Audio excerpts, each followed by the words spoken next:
Alors, dans toutes ces 20 années, vous avez fait parfois un peu l'apologie du pétard, de la drogue, etc. Est-ce que vous le regrettez Oui, je sais pas ce que j'ai fait de mieux, vraiment. Surtout que Delarue, ça lui a donné l'idée d'en prendre. Et finalement, lui, ça va lui coûter sa carrière. Ouais, mais il est passé Ouais, au-dessus. lui, oui. Oui, Vous sentez une responsabilité, par exemple, de la rue qui était peut-être un peu plus jeune que vous, qui regardait la télé Non, qui il disait, s'est tiens, dit c'est peut-être bien, qu'il je vais faut être prendre comme de la drogue pour je vais être réussir. comme un- Bah, apparemment, non. Bah si. Est-ce qu'il y a des bons et des mauvais provocateurs? Par exemple, on voit Dieudonné, on ne savait pas vraiment si c'était du lard ou du cochon. Au final, après coup, est-ce qu'on peut se dire c'est de la provocation ou Non, mais par c'est exemple, juste. ouais, on n'a du pas mis mauvais les goût? hommes politiques, par exemple, dans le dictionnaire des provocateurs, parce que sinon, c'est Hitler. Je veux dire, dans le genre provo, c'est le plus fort. Hein.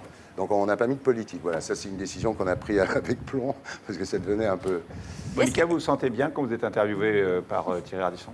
Oui, c'est toujours bien passé. Oui, j'adore les Italiennes. Je suis d'origine, je suis de Nice, moi. C'est pour ça, on a une proximité, quoi. Mais avec qui ça s'est hyper mal passé, justement? Il y en a eu Ça des s'est mal plus forts passé, que vous. oui, ça s'est mal passé avec Marie Gillin. Je ne sais pas si vous vous souvenez de Marie Gillin. Oui.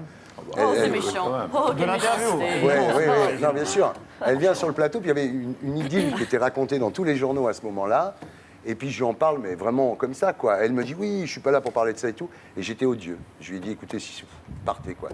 Et c'était assez... Donc le lendemain, j'ai envoyé des fleurs, parce que j'avais honte de moi, évidemment.